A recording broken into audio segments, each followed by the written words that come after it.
ચલો મિત્રો આગળનો દાખલો જોઈશું 18 ગણ a યોગ b યોગ c પછી છેદ a છેદ b કોમ્પ્લિમેન્ટ એટલે b નો પૂરક ગણ છેદ c કોમ્પ્લિમેન્ટ એટલે c નો પૂરક ગણ આ પદનો પાછો પૂરક ગણ છે જો છેદ c કોમ્પ્લિમેન્ટ બરાબર ખાલી છે બરાબર છે તો જે રકમ આપી છે તે પદ આપણે પહેલા લઈએ શું આપી છે જો કે a યોગ b યોગ c छेद a छेद b कॉम्प्लिमेंट छेद c कॉम्प्लिमेंट छेद c कॉम्प्लिमेंट तो અહીંયા જે વચ્ચેનું પદ છે એમાં આ ગણનો પાછો કોમ્પ્લિમેન્ટ છે જો બરાબર છે હવે મિત્રો આ જે કોમ્પ્લિમેન્ટ છે મારે અંદર બધાને આપવો હોય તો છેદનું શું કરવાનું યોગ તો જરા ધ્યાન રાખજો અને બરાબર આપણે લખી શકાય a યોગ b યોગ c છે હવે આપણે આ કોમ્પ્લિમેન્ટ અંદર આપશો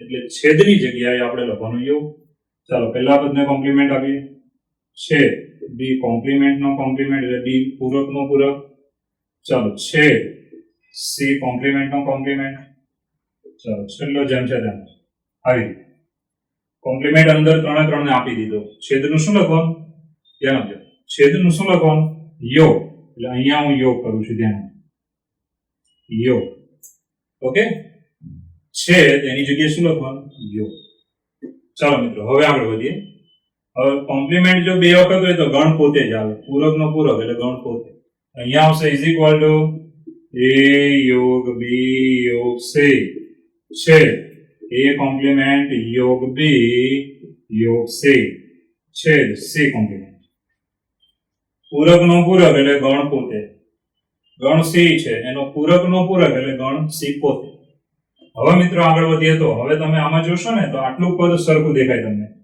b યોગ c b યોગ c તો વિભાજનના નિયમ પ્રમાણે આટલું પદ આપણે સાથે રાખવાનું બાકીનું પદ છે એને તમારે જોડે બનાવવી પડે a અને a કોમ્પ્લિમેન્ટ વચ્ચે લખવાનું છે બરાબર છે તો આટલું પદ છે પહેલા હું લઈશ અને આમ ઇઝ ઇક્વલ ટુ a ધ્યાન આપજો છેદ a કોમ્પ્લિમેન્ટ જો દેખાય ને વચ્ચેનો છેદ લીધો હવે આ જે બાકીનું પદ સરખું તમને દેખાય અહીંયા યોગથી દેખાતું છે જો બરાબર એને લખવાનું યોગ કૌંસમાં b યોગ c ચાલો આ ગણ આપણો થઈ ગયો કમ્પ્લીટ છેલ્લું પદ છેદ c કોમ્પ્લિમેન્ટ તો ફરી વખત જુઓ જે પદ તમને સરખું દેખાય છે b યોગ c બરાબર છે એની આગળ હતો યોગ યોગ એટલું પદ તમારું સેમ રહે બાકીના પદમાં a છેદ a કોમ્પ્લિમેન્ટ રેડી હવે a છેદ a કોમ્પ્લિમેન્ટ એનો મતલબ a અને એનો પૂરક ગણ a અને a' બંનેનો છેદ ગણ હંમેશા ખાલી ગણ આવે કારણ કે ગણ એમાં જે સભ્ય હોય એના પૂરક ગણમાં એ સભ્ય ન હોય પૂરક ગણમાં જે સભ્ય હોય એ ગણ એમાં ન હોય એટલે બંનેનો છેદ ગણ કેવો થાય ખાલી ગણ ઇઝ ઇક્વલ ટુ 5 યોગ b યોગ c છેદ c કોમ્પ્લિમેન્ટ આવી ખાલી ગણનો યોગગણ આ ગણ સાથે છે ખાલી ગણનો યોગગણ તમે ગમે તે ગણ સાથે લો એ ગણ પોતે આવે કારણ કે યોગગણ છે એટલે સભ્ય એકવાર તો લેવાનો છે માટે આ ગણ આવશે પોતે ઇઝ ઇક્વલ ટુ b યોગ c છેદ c કોમ્પ્લિમેન્ટ બરાબર છેલ્લું પદ જેમ છે હવે આપણે વિભાજનનો નિયમ લેવાનો વિભાજનના નિયમમાં શું કરવાનું કે આ જે પદ દેખાય છેદ સાથે એ પહેલાને આપવાનું અને બીજાને આપવાનું બરાબર છે પહેલાને આપવાનું અને બીજાને આપવાનું અને બંનેની વચ્ચે શું લખવાનું યોગ તો આપણે એ રીતે ચાલીએ છીએ ધ્યાન આપજો ચાલો પહેલાને હું આપી દઉં છું તો અહીંયા આવશે ઇઝ ઇક્વલ ટુ b છેદ c કોમ્પ્લિમેન્ટ જ્યાં પહેલાને આપ્યું b છેદ c કોમ્પ્લિમેન્ટ અને વચ્ચે શું લખવાનું છે યોગ તો યોગ હવે બીજાને આપીએ છીએ ધ્યાન આપજો બીજા પદને આપીએ છીએ c છેદ c કોમ્પ્લિમેન્ટ બરાબર છે છેદ c કોમ્પ્લિમેન્ટ પહેલાને આપો બીજાને આપો અને બંનેની વચ્ચે શું લખવાનું યોગ આને કહેવાય વિભાજનનો નિયમ ચાલો આગળ વધીએ પહેલું પદ જેમ છે તેમ જ b છેદ c કોમ્પ્લિમેન્ટ યોગ ચાલો ગણ c અને એના પૂરક ગણનો છેદ ગણ હંમેશા ખાલી ગણ આવે 5 હવે ખાલી ગણનો યોગ ગણ ગમે તે ગણ સાથે લો એ ગણ પોતે આવશે is equal to b છેદ c કોમ્પ્લિમેન્ટ તો આ થઈ ગયું આપણું એકદમ સાદું સ્વરૂપ જે આપણો જવાબ છે. કયો જવાબ છે? જો b છેદ c કોમ્પ્લિમેન્ટ. Answer C. માટે આપણો જવાબ આવશે સી. તો આમ જુઓ તો સહેલો છે, ખાલી થોડું વિભાજનમાં ધ્યાન રાખવાનું છે. ઓકે, ફરી વાર જુઓ. સેકન્ડ ટાઈમ ચાલો, જે ગણ આપ્યો છે તે આપણે લઈ લીધો છે. હવે પહેલું ઓપરેશન તમારે આટલા ભાગમાં કરવું. આ જે કોમ્પ્લિમેન્ટ છે પૂરક, એને બધાને અંદર આપી દો એટલે તમારે છેદ હોય તો શું લખવાનું? યોગ. યોગ હોય તો શું લખવાનું? છેદ. ઓકે, પછી અહીંયા બી નો પૂરક એટલે ગણ બી પોતે આવી જાય. જો અહીંયા ગણ બી પોતે દેખાય નીચે છે. સી નો પૂરક એટલે ગણ સી પોતે. હવે તમને મેં રાઉન્ડ કરીને આપ્યા બી યોગ સી, બરાબર છે? એને અલગ રાખવાનું. જો બી યોગ સી, એની આગળ યોગ છે એટલે એની આગળ યોગ જ મૂકવાનો. હવે વધ્યો શું? એ છેદ એ કોમ્પ્લિમેન્ટ. વિભાજનનો નિયમ કહેવાય. એ છેદ એ કોમ્પ્લિમેન્ટ. હવે ગણ એ અને એના પૂરક ગણનો છેદ ગણ થાય ખાલી ગણ. ખાલી ગણ કોઈ પણ સાથે યોગ ગણમાં આવે ગણ પોતે જ આવે. બરાબર છે? હવે ફરી આ વિભાજનનો નિયમ. સી કોમ્પ્લિમેન્ટ છેદ આગળ છે, છેદ લઈ સી કોમ્પ્લિમેન્ટ ને આ બંનેને આપી દેવાનું. તો બી છેદ સી કોમ્પ્લિમેન્ટ યોગ સી છેદ સી કોમ્પ્લિમેન્ટ. સી અને સી ના પૂરક ગણનો છેદ ગણ હંમેશા ખાલી ગણ, અને ખાલી ગણનો યોગ ગણ એટલે ગણ પોતે. આવી રીતે આપણો જવાબ આવશે સી. ચલો મિત્રો, 19મો દાખલો. ગણ એ જેના સભ્ય છે 1 3 5 7 9 11 13 15 17. ગણ બી 2 4 6 8 up to 18 18 સુધી. અને n એ સાર્વત્રિક ગણ છે. n એ સાર્વત્રિક ગણ છે, બરાબર છે? તો આની બરાબર ખાલી જગ્યા, આની બરાબર ખાલી જગ્યા. હવે જે આપ્યું છે તે પહેલા આપણે લઈ લઈશું. આ બધું બનાવવાની દસવાનું સભ્ય, નહીંતર તમે થાકી જશો. બહુ લાંબો દાખલો થાય. પહેલા તમારે શું કરવાનું કે જે આપ્યું લઈ લો. એ કોમ્પ્લિમેન્ટ યોગ, ચાલો કૌંસમાં છે, એ યોગ બી છેદ બી કોમ્પ્લિમેન્ટ. બરાબર? આવી રીતે પદ આપ્યું છે. હવે પહેલા તો તમારે અંદર જે આપ્યું ને તેમાં વિભાજનનો નિયમ લઈ લેવાનો. વિભાજનનો નિયમ કઈ રીતે લાગશે? આ જે પદ દેખાય છે તે પહેલાને આપો, બીજાને આપો, અને વચ્ચે યોગ તો છે તો વચ્ચે જ રહી. ચાલો પહેલા બીજાને બંનેને આપી દઈશું. એ કોમ્પ્લિમેન્ટ યોગ, ચાલો કૌંસમાં, એ છેદ બી કોમ્પ્લિમેન્ટ. પહેલાને આપ્યું, વચ્ચે યોગ એમનું રહેશે. ચલો બીજા પદને આપીએ છીએ, બી છેદ બી કોમ્પ્લિમેન્ટ. આને કહેવાય વિભાજનનો નિયમ. છેદ બી કોમ્પ્લિમેન્ટ પહેલાને આપ્યું, દેખાય ને? બીજા પદને આપ્યું છેદ બી કોમ્પ્લિમેન્ટ, અને વચ્ચે યોગ હતો એ વચ્ચે જ રહે. હવે આ જુઓ, ગણ બી અને ગણ બી નો પૂરક ગણ, બંનેનો છેદ ગણ શું આવે? ખાલી ગણ. આવશે ખાલી ગણ. Is equal to A compliment યોગ, ચાલો એ છેદ બી કોમ્પ્લિમેન્ટ યોગ 5 ખાલી ગણ. બરાબર? ગણ અને એના પૂરક ગણનો છેદ ગણ ખાલી ગણ. ખાલી ગણનો યોગ ગણ જેની સાથે લો એ ગણ પોતે આવે. ચાલો is equal to A compliment યોગ, અહીંયા આવ્યું એ છેદ બી કોમ્પ્લિમેન્ટ ગણ પોતે. હવે તમે જો ફરીવાર વિભાજનનો નિયમ બીજી વખત તમે વિભાજનનો નિયમ અહીંયા લગાડશો એટલે તમને કંઈક પદ મળશે. જો બીજી વખત વિભાજનનો નિયમ શું આવે? જો એ કોમ્પ્લિમેન્ટ યોગ, ચાલો એ પછી આ છેદ વચ્ચે એમનો એ કોમ્પ્લિમેન્ટ યોગ બી કોમ્પ્લિમેન્ટ. આવી રીતે હવે આગળ વધીએ. જો ફરીવાર વિભાજનનો નિયમ કેવી રીતે લગાડ્યો? આ પદને પહેલાને આપો, આ જ પદને બીજાને આપો, અને વચ્ચે જે અહીંયા આવતું છેદ તો વચ્ચે રહેશે. ઓકે, એ અને એનો પૂરક ગણ, એનો જો યોગ ગણ લેવામાં આવે, ગણ એ અને ગણ એનો પૂરક ગણ, જો એનો યોગ ગણ લેવામાં આવે તો પછી તમને ખબર જ છે કે સાર્વત્રિક ગણ પોતે આવી જાય.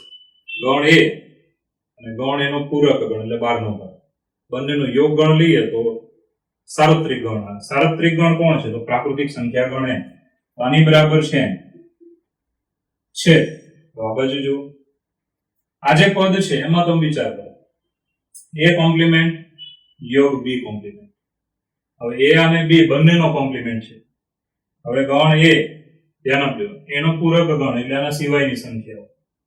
ગણ બી એનો કોમ્પ્લિમેન્ટ એટલે એના સિવાયની સંખ્યાઓ. તમે વિચાર કરશો તો બધી સંખ્યાઓ આવી જાય. જો ગણ એના સિવાયની સંખ્યા કઈ આવે? 2 4 6 8 10 12 આ બધી આવી ગઈ.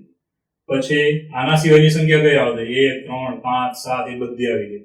હવે એના સિવાય આ બંને જે ધ્યાન આપજો, આના સિવાયની સંખ્યા તો અનંત સુધી જાય. ધારો કે આના સિવાયની સંખ્યા કઈ આવે? તો 2 4 6 પછી 8 10 12 14 16 પછી અહીંયા 18 19 20 21 22 23 બધી આવી ગઈ. એ રીતે આના સિવાયની સંખ્યા કઈ આવે? 1 3 5 7 9 આવી રીતે 17 19 19 પછી બધી આવે 20 21 22 23. એટલે આપણે આ બંનેનો જો યોગ ગણ લેવામાં આવે તો પૂરેપૂરો કોણ મળી જાય? સાર્વત્રિક ગણ. અહીંયા આવશે આ બંને માટે પણ. હવે n છેદ n એટલે કોણ થઈ જાય? માટે આપણો જવાબ આવ્યો B for Bombay, answer B. ચલો સહેલો છે, ખાલી થોડુંક સમજ લોજિક હોવું જોઈએ એટલે તમારો જવાબ આવી જશે. તો સૌપ્રથમ આપેલું પદ લીધું, આવી રીતે ગણજો, એક્ઝામમાં ટાઈમ બચશે. નહીં તો શું થાય, બધું બનાવ બેસો તો ઘણો બધો ટાઈમ જાય. ચાલો લીધો. પછી અહીંયા વિભાજનનો નિયમ, a છેદ b કોમ્પ્લિમેન્ટ યોગ b છેદ b કોમ્પ્લિમેન્ટ. આ બંનેનો છેદ ગણ એટલે ખાલી ગણ જ આવે. ખાલી ગણનો યોગ ગણ જે ગણ સાથે લીધો હોય તો પોતે આવશે. ફરીવાર વિભાજનનો નિયમ, ફરી વખત વિભાજનનો નિયમ લઈએ તો a કોમ્પ્લિમેન્ટ યોગ a એટલે સાર્વત્રિક ગણ એના લીધે. પછી a કોમ્પ્લિમેન્ટ યોગ b કોમ્પ્લિમેન્ટ, આ બંનેના પૂરક ગણનો યોગ ગણ એટલે એમાં પણ એને જ આવી છે. n છેદ n એટલે એને જ આવે. આપણો જવાબ થયો ગયો. ઓકે, ચલો મિત્રો 20મો દાખલો. 20 જો ગણ abc હોય તો a minus b of c બરાબર ખાલી જગ્યા. હવે આવા દાખલા આવે ત્યારે તમારે આની વેન આકૃતિ દોરો તો તમારે ઈઝી રહેશે. તો પહેલા તો 3 ગણ છે બરાબર, એટલે આપણે આવી રીતે લખીએ છીએ. ચલો ગણ a, ગણ b અને ગણ c. ચલો આ છે સાર્વત્રિક ગણ u બરાબર, સાર્વત્રિક ગણ u. ગણ a, ગણ b અને ગણ c. હવે આપણે આ બનાવવાનું છે a માઇનસ b યોગ c. તો પહેલા તો b યોગ c ધ્યાન આપજો. b યોગ c કયો ભાગ આવે? તો b અને c નો યોગ ગણ. યોગ ગણ એટલે b અને c માં આવેલા બધા જ સભ્યો. આ જે ભાગ તમને દેખાય તે છે b યોગ c.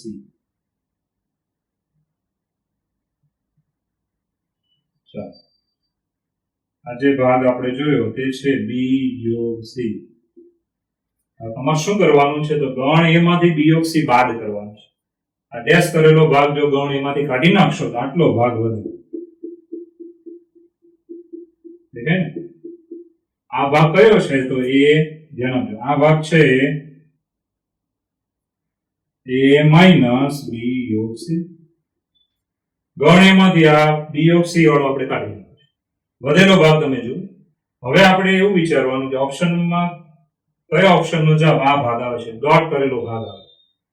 તો પહેલું તમે જુઓ a માઇનસ b, એમાંથી b બાદ કરો છો એટલે એનો આ બાકીનો અર્ધચંદ્રાકાર ભાગ વધે અહીંયા સુધી. પછી a માઇનસ c, એમાંથી c ને બાદ કરી નાખો એટલે આ ભાગે નીકળી જાય.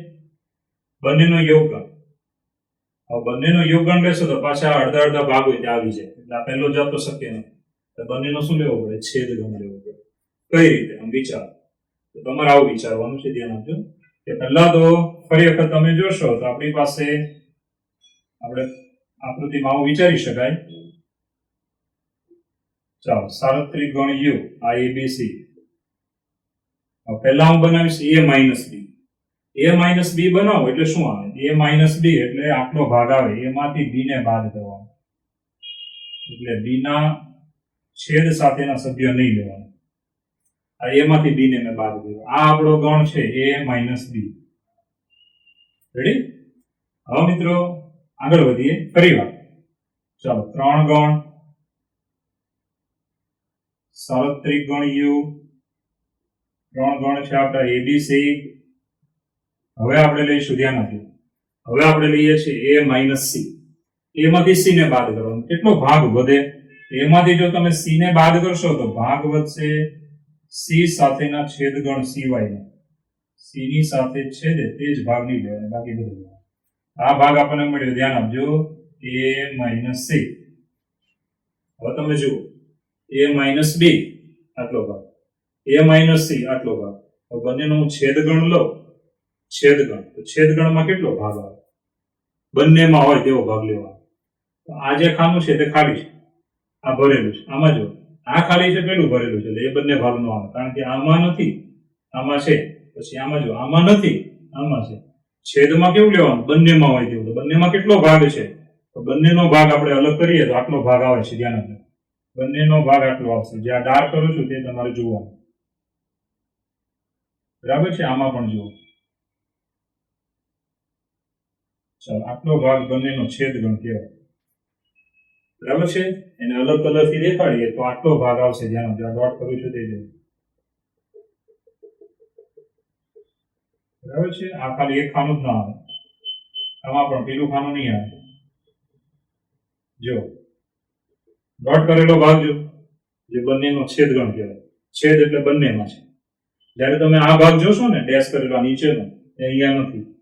આ ડેશ કરેલો છે તે અહીંયા નથી, એટલે એકબીજામાં ન હોય તો છેદમાં ન આવે. તો બંનેનો છેદગણ લઈશ તો માટે આપણને આ ભાગ મળી જાય છે. કયો ભાગ? તો આપણે આમ લખી શકાય કે a માઇનસ બી યોગ સી બરાબર શું લેવાનું? a માઇનસ બી છેદ a માઇનસ સી. આ થઈ ગયો આપણો જવાબ. કયો જવાબ છે? જવાબ જો બી ફોર બોમ્બે, a માઇનસ બી છેદ a માઇનસ સી, માટે આન્સર બી. તો વેન આકૃતિથી આરામથી તમે સમજી શકો. ચાલો પહેલેથી જોઈ લો. ગણ બી યોગ સી ડેશ કરેલો ભાગ, એમાંથી બી યોગ સી કાઢી નાખો, ડોટેડ ભાગ વધ્યો. હવે જે આ ભાગ વધ્યો છે ને, આટલો ભાગ, આ ભાગ હવે જે ઓપ્શનમાં જવાબમાં આવતો હોય તે આપણો જવાબ છે, આટલો ભાગ, બરાબર છે? આ ભૂરા કલર વાળું તમે જોઈ શકો, આટલો ભાગ. તો પહેલા આપણે લીધું a માઇનસ બી, એટલે એમાંથી બી ને બાદ કરવાનો, ખાલી આ a અને b નો છેદગણ નહીં લેવાનો. a માઇનસ સી, a અને c નો છેદગણ નહીં લેવાનો, બાકીનો એનો ભાગ લેવાનો. હવે આ બંનેનો છેદ લઈએ ને તો આ ભાગ આવે છે, બંનેમાં હોય તેવો ડોટેડ ભાગ. છેદ લીધો માટે આપણો જવાબ આવ્યો બી. ઓકે, ચાલો આગળ વધીશું. 21મો દાખલો. ABC 3 ગણ છે, બરાબર? એના માટે a છેદ કૌંસમાં b યોગ c બરાબર ખાલી જગ્યા, બરાબર છે? પહેલા આનું સાદરૂપ આપી દઈશું, ઓપ્શન તમને મળી જશે. આનું સાદરૂપ કઈ રીતે આવશે? જો કે a છેદ કૌંસમાં b યોગ c. હવે મિત્રો વિભાજનનો નિયમ તમારે યાદ રાખવાનો, વિભાજનનો નિયમ, પોઈઝી નિયમ.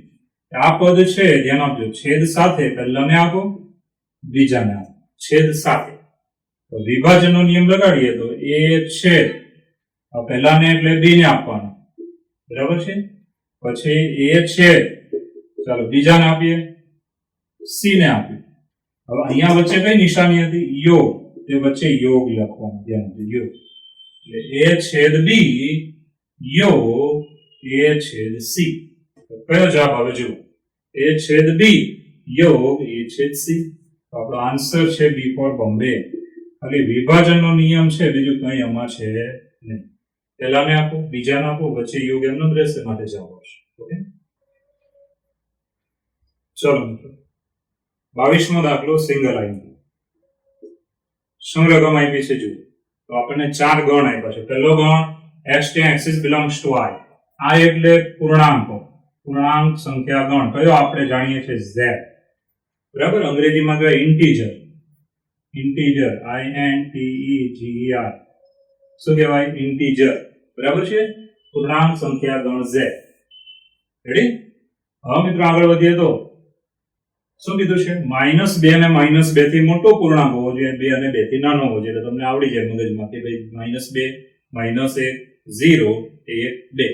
ઓકે, નેક્સ્ટ x જ્યાં axis belongs to i, એ પણ પૂર્ણાંક જ લેવાનું છે. 0 ને 0 થી મોટો, 3 ને 3 થી નાનો, એટલે 0, 1, 2, 3.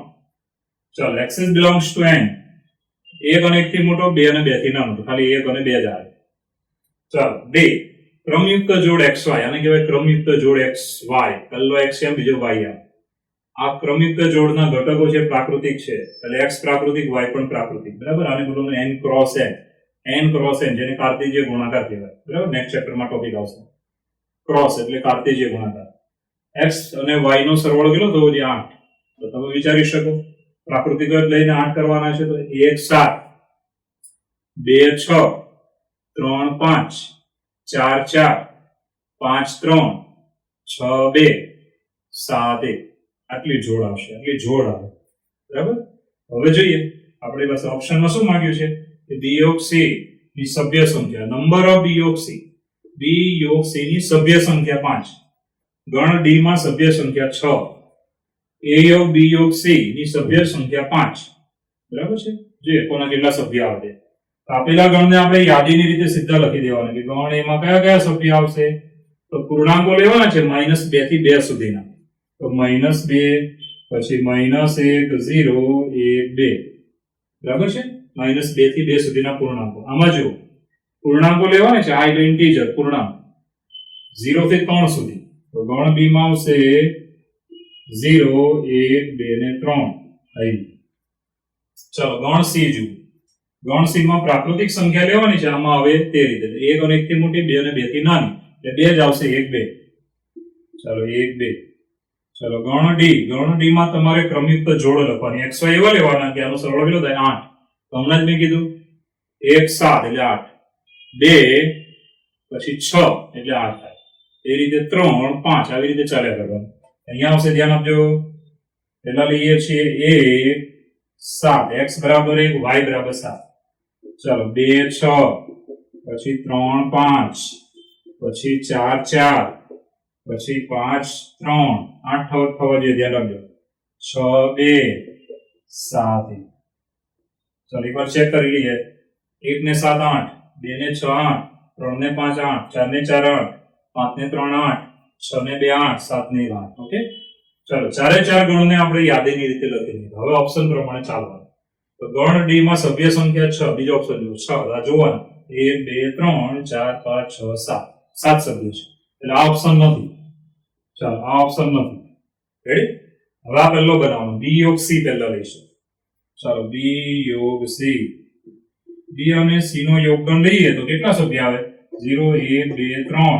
1 2 તો અમારી જ જાય છે. 0 1 2 ને 3. ચાલો બંનેનો યોગગણ.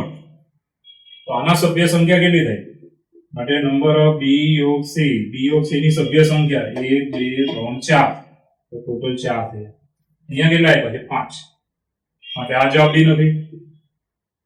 ચાલો હવે 3 3 એબીસી નો યોગગણ લઈ લેવાનું. કૌંસ અંદર છે નહીં હોય તો બી જ થશે. તો 3 3 નો યોગગણ લઈએ છીએ, ધ્યાન આપજો. એ યોગ બી યોગ સી. ચાલો એ યોગ બી યોગ સી. -2 થી 2 આમાં છે ને આમાં 3 સુધી જાય છે, એટલે આવશે -2 -1 0 1 2 ને 3. ચાલો બધા સભ્ય આવી ગયા. 3 3 ગણના બધા સભ્ય આની અંદર આવી ગયા. બરાબર છે. જોઈ લો. -2 -1 0 1 2 નાનો 3 હતો તે લઈ લેવાનો. તો આ સભ્ય કેટલા છે? 1 2 3 4 5 6. અહીંયા તો 5 જ આવ્યા છે. તો માટે નંબર ઓફ એ યોગ કૌંસમાં બી યોગ સી બરાબર આપણા સભ્ય કેટલા થયેલા? 1 2 3 4 5 6. આ 6 સભ્ય થયા. અહીંયા તમને કેટલા આવ્યા છે? 5. એટલે આ ઓપ્શન બી નથી. તો વધ્યો છેલ્લો ઓપ્શન. માટે આન્સર દિલ્હી. છેલ્લો જવાબ 4. તો સહેલો દાખલો છે. બરાબર છે. 4 ગણ આપ્યા છે. ચારે ચારની યાદીની રીતે ફેરવી નાખવા. છેલ્લામાં શું કીધું કે આ બંનેનો સરવાળો 8 થવો જોઈએ. પ્રાકૃતિક સંખ્યા લેવાની છે. તો તમે જોઈ શકો ક્રમયુક્ત જોડ લખવાની. 1 7 આનું પાલન કરે છે. 2 6 3 5 4 4 5 3 6 2 અને 7 1. હવે સભ્ય સંખ્યા પ્રમાણે ખાલી જોવાનું છે. ગણ ડી માં જુઓ કેટલા સભ્ય છે? 1 2 3 4 5 6 7. અહીંયા 6 આપેલા, એટલે જવાબ નથી. બી યોગ સી જુઓ. બી યોગ સી માં કેટલા? 4 સભ્ય છે. તો અહીંયા તો 5 આપ્યા, એ બી જવાબ નથી. 3 3 ગણનો યોગગણ લીધો, એમાં સભ્ય સંખ્યા છે 6. અહીંયા આપી 5, એ બી જવાબ નથી. માટે આપણો જવાબ કયો આવ્યો? દિલ્હી. આપેલ પૈકી એક પણ નહીં. ઓકે. ચલો મિત્રો 23મો દાખલો. તો કઈ નથી, નિયમ જ છે. જો એબીસી 3 ગણો હોય તો એ ક્રોસ એટલે કાર્તેજીય ગુણાકાર છે. ગણમાં કાર્તેજીય ગુણાકાર આવે. સંખ્યા હોય તો 2 ગુણ્યા 3 એટલે 6. એમ એ ગુણાકાર છે. વાસ્તવિક આ કેવો ગણ છે? 2 ગણો વચ્ચેનો કાર્તેજીય ગુણાકાર, જે તમારે નેક્સ્ટ ચેપ્ટરમાં પાછો આવવાનું છે. એ ક્રોસ બી યોગ સી બરાબર ખાલી જગ્યા. બરાબર છે. તો નિયમ છે આપણો વિભાજનના નિયમ પ્રમાણે જ છે. જુઓ a ક્રોસ કૌંસમાં b યોગ c વિભાજનના નિયમ પ્રમાણે ચાલવાનું. બહુ ઈઝી, એટલો સહેલો છે, તમે આમ વિચારી શકશો કે આપણો સીધો જવાબ જ બની જશે. તો તમે વિચાર કરો કે a ક્રોસ b યોગ c બરાબર શું આવે? બરાબર આવશે, ધ્યાન આપજો, is equal to a cross, અને ક્રોસ બોલો ને, ગુણ્યા નહીં બોલો, a ક્રોસ b બરાબર છે, યોગ કૌંસમાં a ક્રોસ c આવ્યું. a ક્રોસ b પહેલા નહીં, યોગ એમ જ a ક્રોસ c બીજા નહીં. તો કયો જવાબ બને છે આમ જોવાનું, તો a ક્રોસ b યોગ a ક્રોસ c, તો જવાબ આવશે પહેલો, આન્સર એ. બહુ ઈઝી દાખલો, આન્સર એ. ચાલો મિત્રો આગળ વધીએ તો એના જ જેવો દાખલો છે, આના જેવો જેવો. અહીંયા યોગ હતો તો અહીંયા શું આપ્યું છે? છેદ. તો હવે છેદ હોય તે રીતે ચાલવાનું, નવું નથી કઈ. a ક્રોસ કૌંસમાં b છેદ c નિયમ જ છે. ઓકે, ચાલો વિભાજનના નિયમ પ્રમાણે આપી દઈશું તો આની બરાબર આવશે a ક્રોસ b છેદ a ક્રોસ c. આ થઈ ગયો આપણો જવાબ, a ક્રોસ b છેદ a ક્રોસ c. કયો જવાબ છે? બી ફોર બોમ્બે, માટે આન્સર બી. આવી રીતે આ બંને દાખલા ખાલી નિયમ છે જોવાનો, વિભાજનના નિયમ પ્રમાણે પહેલાને આપો, બીજા પદને આપો, વચ્ચે યોગ એમ જ રાખવાનો. પહેલાને આપો, બીજાને આપો, વચ્ચે છેદ એમ જ રાખો. એટલે બંને ખાલી નિયમ છે, બરાબર છે. ચલો મિત્રો 25મો દાખલો. ગણ એ કે જેના સભ્ય છે 1 2 3 6 11 18 21. ગણ બી જેના સભ્ય છે 5 7 9. n સાર્વત્રિક ગણ, n સાર્વત્રિક ગણ, તો આ પદ બરાબર ખાલી જગ્યા. તમારે આ સભ્ય જોઈને આ બધું બનાવવાની બેસી જતા, બહુ મોટી રીત થશે. શોર્ટકટ રીતે છે કે આનું સાદરૂપ આપી દો. ચાલો સાદરૂપ આપીશું. જુઓ શું આપેલું છે, a કોમ્પ્લિમેન્ટ યોગ, ચાલો a યોગ b છેદ b કોમ્પ્લિમેન્ટ, આવી રીતે પદ આપેલું છે. હવે તમારે સાદરૂપ આમાં વિચારવાનું, સાદરૂપ કેવું આપી શકો? તો પહેલા અહીંયા અંદર વિભાજનનો નિયમ લેવાનો કે આ જે પદ દેખાય છે તેને પહેલાને આપો, બીજાને આપો, બરાબર છે, વિભાજનનો નિયમ. ચાલો આપણે સાદરૂપ માં આગળ વધીએ. a કોમ્પ્લિમેન્ટ યોગ, ચાલો પહેલા પદને આપીએ a છેદ b કોમ્પ્લિમેન્ટ, વચ્ચે યોગ એમ જ રહે. ચલો પછી આ પદને આપીશું, બીજા પદને b છેદ b કોમ્પ્લિમેન્ટ. જો છેદ b કોમ્પ્લિમેન્ટ પહેલા પદને આપ્યું, છેદ b કોમ્પ્લિમેન્ટ બીજા પદને આપ્યું, વચ્ચેનો યોગ જેમ છે તેમ જ. હવે મિત્રો આ જુઓ, b છેદ b કોમ્પ્લિમેન્ટ, b અને b નો પૂરક ગણ, બંનેનો જો છેદ ગણ લઈએ તો આના સભ્ય આમાં ના આવે ને એના સભ્ય આમાં ના આવે, આની બરાબર શું આવે? ખાલી ગણ. અહીંયા આવશે a કોમ્પ્લિમેન્ટ યોગ a છેદ b કોમ્પ્લિમેન્ટ યોગ 5 ખાલી ગણ. હમણાં જ આગળ ભણેલા તે પ્રમાણે ખાલી ગણનો યોગ ગણ જે ગણ સાથે હોય તે ગણ પોતે જ આવે, કારણ કે બધા સભ્ય એકવાર તો લેવાના છે. આ ગણ પોતે આવશે a છેદ b કોમ્પ્લિમેન્ટ. આવી. હવે મિત્રો ફરીવાર વિભાજનનો નિયમ આપણે લઈ શકાય. તો વિભાજનનો નિયમ લઈએ છીએ. તો આ જે પદ દેખાય છે તમને એ પહેલાને આપવાનું, બીજાને આપવાનું, આવી રીતે. તો અહીંયા આવશે a કોમ્પ્લિમેન્ટ યોગ a છેદ a કોમ્પ્લિમેન્ટ યોગ b કોમ્પ્લિમેન્ટ. આવી રીતે હમણાં આગળ ભણેલા એવો જ દાખલો છે. ચાલો હવે a કોમ્પ્લિમેન્ટ એટલે એનો પૂરક ગણ અને ગણ a બંનેનો યોગ ગણ લઈએ તો સાર્વત્રિક ગણ આવી જાય. સાર્વત્રિક ગણ કોણ છે? n. આની બરાબર n છે. હવે આમાં જુઓ ફરીવાર આ પાછું એવું જ છે, આપણે ભણ્યા તેવું. એનો પૂરક ગણ લેવા બેસશો તો આની સિવાયના બધા ઘટક આવે, આની સિવાયના બધા ઘટક, બરાબર છે. બી નો પૂરક ગણ લેવા બેસશો તો 5 7 9 એની સિવાયના બધા ઘટક, એની સિવાયના બધા ઘટક બધી પ્રાકૃતિક સંખ્યા, આ બધી તો આવી જવાની, અને આના સિવાયની બધી પ્રાકૃતિક સંખ્યા એટલે આ બધી પણ આવી જવાની, એટલે બધી જ આવી જાય. પ્રાકૃતિક સંખ્યા ગણ એના આવી જાય. આના સિવાયની બધી સંખ્યા, આના સિવાયની બધી સંખ્યા, એ બંનેનો યોગ ગણ લેવાનો. એટલે ગણ એ હોય એની બહારનો ભાગ બધો આવી ગયો, એટલે સાર્વત્રિક ગણની બાકી બધી સંખ્યા આવે, બરાબર છે. આના સિવાયની બાકી બધી ડેશ ડેશ ડેશ, એ રીતે આના સિવાયની બાકીની બધી, એમાં પણ અનંત સુધી જાય પ્રાકૃતિક, એટલે 3 જ નહીં લેવાનું. હવે આ બંનેની જે આના સિવાયની સંખ્યાઓ છે બંનેનો યોગ ગણ લેશો તો પ્રાકૃતિક સંખ્યા ગણ એમ પોતે આવી જાય. હવે n છેદ n એટલે તમને બધાને ખબર છે n. તો કયો જવાબ બને છે? સી. માટે આન્સર સી. ચાલો જવાબ છે સી. તો એકદમ ઈઝી છે. જુઓ કઈ રીતે વિભાજનનો નિયમ છેદ b કોમ્પ્લિમેન્ટ પહેલા ને આપો, છેદ b કોમ્પ્લિમેન્ટ બીજા પદને આપો, વચ્ચે યોગ એમ જ રહે. હવે b છેદ b કોમ્પ્લિમેન્ટ એટલે 5. 5 યોગ ગણમાં છે માટે ગણ પોતે. ફરીવાર વિભાજન a કોમ્પ્લિમેન્ટ યોગ a કોમ્પ્લિમેન્ટ યોગ b કોમ્પ્લિમેન્ટ અને આ છેદ છે તો વચ્ચે લખવાનું, છેદ વચ્ચે જ આવવું જોઈએ. ઓકે.